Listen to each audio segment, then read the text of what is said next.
Olá, tudo bem? Na aula de hoje, vamos estudar porcentagem.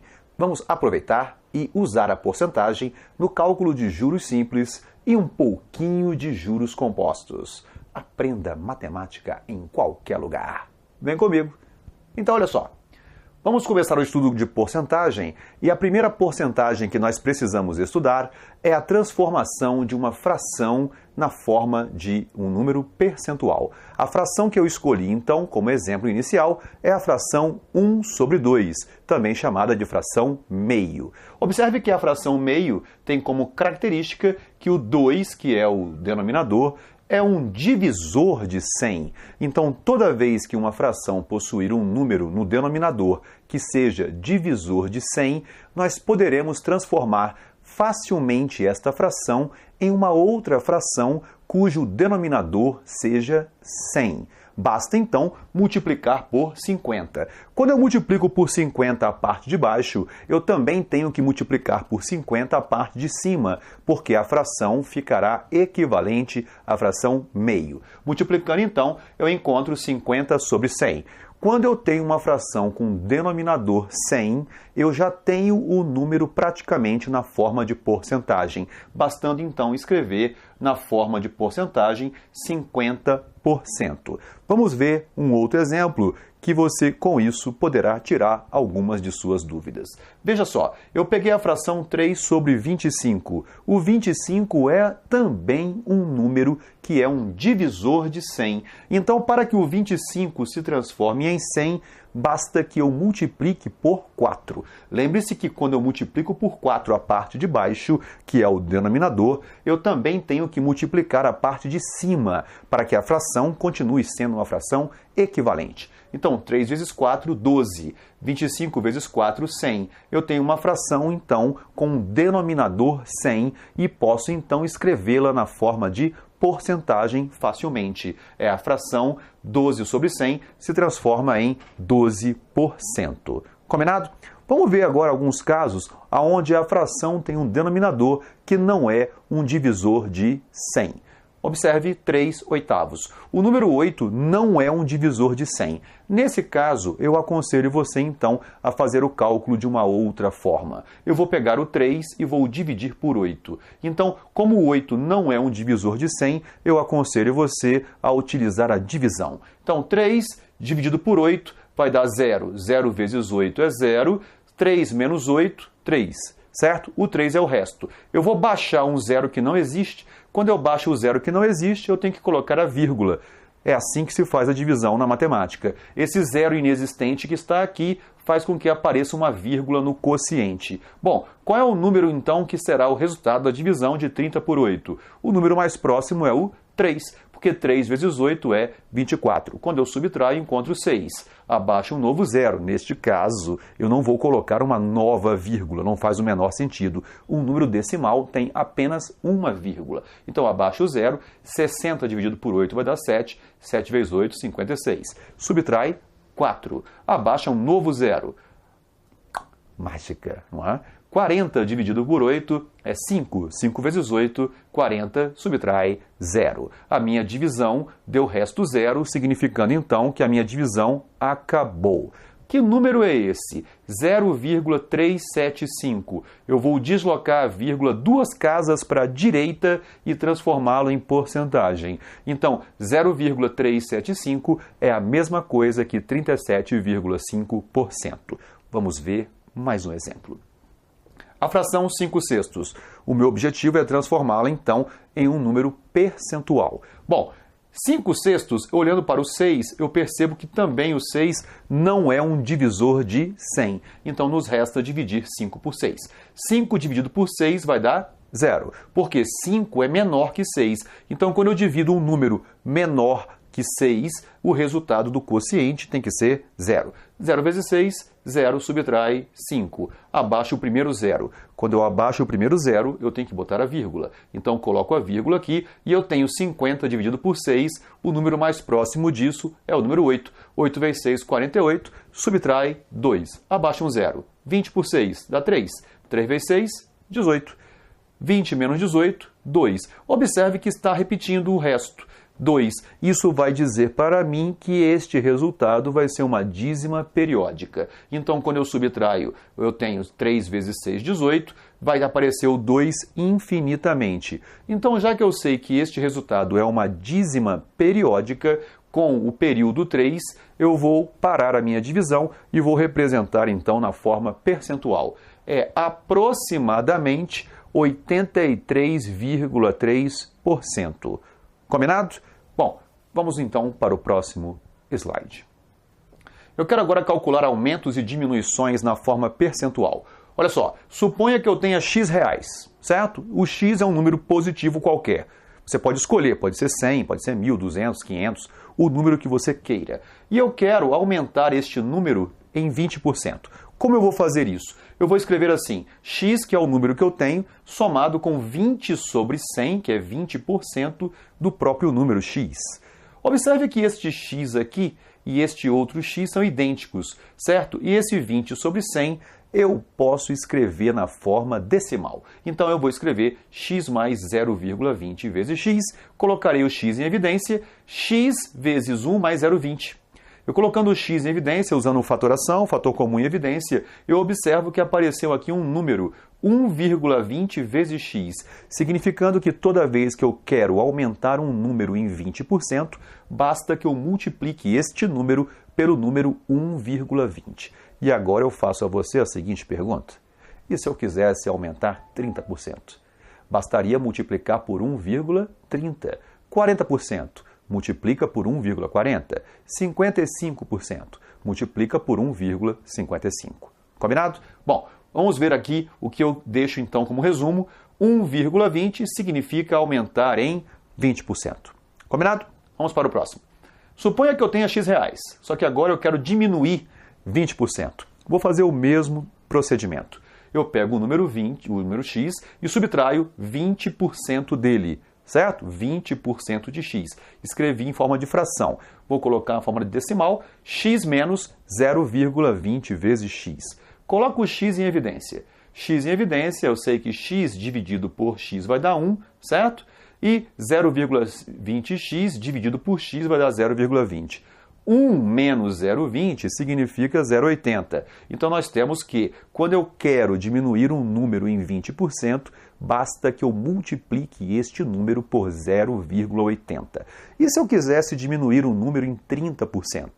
Bastava multiplicar por 0,70. Certo? É sempre subtraindo da unidade, que é o número 1. Então, aqui o resuminho, 0,80 significa diminuir em 20%. Combinado? Vamos fazer, então, um resumo esquematizado. 0,75 tem dois significados. Pode significar 75% de um número ou pode significar diminuir o número em 25%. 1,23 também tem dois significados. Pode significar um aumento de 23% ou apenas 123%. Então eu tenho essas duas possibilidades. Eu tenho significado de 123% de algo ou um aumento de 23%. Muito bem. Vamos fazer agora um exercício que envolva a aplicação desses aumentos percentuais e diminuições percentuais. Um objeto valorizou em 30% em um mês, mas no mês seguinte desvalorizou em 30%. O que podemos dizer sobre o final em comparação ao valor inicial? Bom, aqui diz que ele aumenta 30% e aqui diz que ele diminui 30%. Vamos escrever isso. Aumentar 30% é 1,30. Diminuir 30% se escreve 0,70. Eu vou multiplicar estes dois resultados e encontro então o quê? Encontro 0,91. O resultado da multiplicação é 0,91. Qual o significado de 0,91? 0,91 significa uma diminuição de 9%, certo? Então, eu tenho que saber interpretar o número para que eu possa dar a resposta solicitada. Perfeito? Vamos para um próximo exemplo. Uma melancia possui massa de 6 kg, sendo que sua massa é composta por 90% de água E após ser aquecida no sol, a melancia, aqui é no sol, combinado? A melancia sofreu desidratação, então a água passou a representar 20% da massa da melancia. Qual a massa total da melancia após a desidratação? Temos que lembrar que desidratar é perder água. Então, a parte sólida da melancia vai se manter constante. Ao invés de eu calcular, então, a massa de água, eu vou calcular a massa daquilo que não é água, ou seja, da parte sólida. Se 90% é água, significa que 10% não é água. Então, eu tenho que, antes da desidratação, eu tenho 90% de água, então a parte sólida representa 10%. 10% de 6 kg, basta deslocar a vírgula uma casa para a esquerda. Eu terei, então, 0,6 kg de parte sólida. Esta parte sólida ela vai se permanecer na parte depois que desidrata. Então, observe o seguinte. Antes de desidratar, eu tenho 0,6 kg de parte sólida. Após a desidratação, eu vou continuar com essa mesma parte sólida. O que vai mudar é a quantidade de água. Então, após a desidratação, o sólido continua sendo 0,6 kg. Só que o sólido agora representa 80% da nova melancia. Como é que eu chego à conclusão que é 80%? Se a água é 20%, então o que é sólido é o que falta para 100%, que é 80%. Então, 80% de alguma coisa, que é o meu objetivo descobrir, que é a massa total da melancia, certo? Será 0,6 gramas. 80% desse valor tem que ser 0,6. Matematicamente, eu escrevo que 0,80 multiplicado por x, onde x representa a massa da nova melancia desidratada, tem que dar 0,6. Bom, passa o 0,80 para o outro lado, dividindo e simplificando. Observe que 6 e 8 eu posso simplificar, dá 3/4. 3 dividido por 4 é 0,75 kg, que eu posso escrever também em gramas para ficar um resultado mais adequado. Então eu sei que a melancia, depois de desidratar, ela passa a ter 750 gramas. Combinado? Este é um bom exercício. Aconselho que você refaça. Combinado? E caso você tenha alguma dúvida, basta você colocar nos comentários do vídeo. Lembre-se que é muito importante para mim que você curta o vídeo, certo? E faça comentários. Além disso, mostre aos seus amigos, certo? Compartilhe com eles o nosso canal. Vamos então continuar. Um exercício de concurso. Banco do Brasil. Uma geladeira é vendida à vista por R$1.000, ou em 2 parcelas, sendo a primeira com uma entrada de R$200 e a segunda 2 meses após, no valor de R$880. Qual a taxa de juros simples utilizada? Bom, observe o seguinte, nós temos R$1.000, temos 2 possibilidades. Ou eu pago hoje R$1.000 ou eu pago hoje R$200, certo? Se eu pagar R$1.000, minha dívida encerrou. Se eu pagar R$200, eu ficarei devendo R$800. Só que eu deixei de pagar 800, mas pagarei por isso 880, é o que está dizendo o exercício. Eu deixo de pagar 800 e passo a ter uma nova dívida de R$880. Sabe o que significa isso? Que eu estou pagando R$80 de juros. Observe, 880, que é o que eu tenho que pagar, subtraindo de 800, que é a dívida, que eu deixei, que é a diferença do 1.000 e do 200. Então, de juros, eu estou pagando R$80. Bom, se de juros eu estou pagando R$80 em 2 meses, eu vou aplicar a fórmula J igual a CIT. Juros é igual a capital vezes a taxa vezes o tempo. Então, J é igual a CIT. Substituindo, no lugar do J eu vou colocar 80, no lugar do capital vou colocar 800, no lugar do I eu vou continuar deixando o I porque ele quer saber qual é a taxa, e no lugar do tempo eu vou colocar 2. Bom, substituindo, então fica 80 igual a 800 vezes a taxa vezes 2. Simplificando isso, eu encontrarei que o I é igual a 0,05. 0,05 nada mais é do que 5%, letra D de Danimatia. Perfeito? Vamos para a próxima.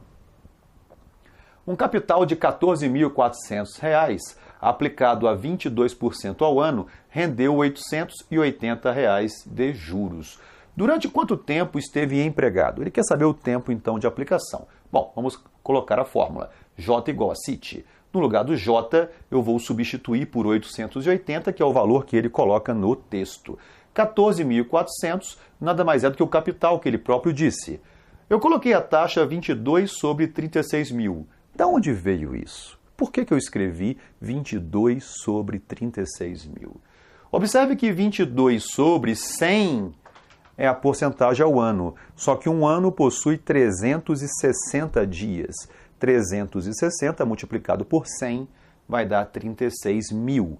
Então eu já estou transformando a taxa ao ano em uma taxa diária. Então significa que o tempo que eu vou encontrar será o tempo em dias. Simplificando 880 com 22, eu terei 44, né? E aqui o 14.400 dividido por 36 mil, eu vou simplificar e vou encontrar 1/5. Então eu encontro 40 é igual a 2 vezes 1/5 vezes o tempo, certo? Passo 2 dividindo, vai dar 20. Passo 5 multiplicando, eu vou encontrar então que o tempo são 100 dias. Como o nosso mês comercial na matemática financeira são 30 dias, 100 dias então são 3 meses com mais 10 dias. Alternativa D de Danimate. Beleza? Vamos para o próximo. Um capital de R$2.000 foi aplicado a uma taxa de 15% ao trimestre, sob regime de capitalização simples durante 4 meses. Calcule o montante após esse período. 15% dividido por 3, porque ele disse trimestre, eu tenho que transformar a taxa ao mês, eu vou encontrar 5% ao mês. Substituindo a fórmula J igual a CIT, então eu tenho que o J vai ser o capital 2.000 vezes 5% vezes 4 meses. Simplifica esses dois zeros com esses dois zeros aqui e eu terei então 20 vezes 5, 100 vezes 4, 400. Juros 400.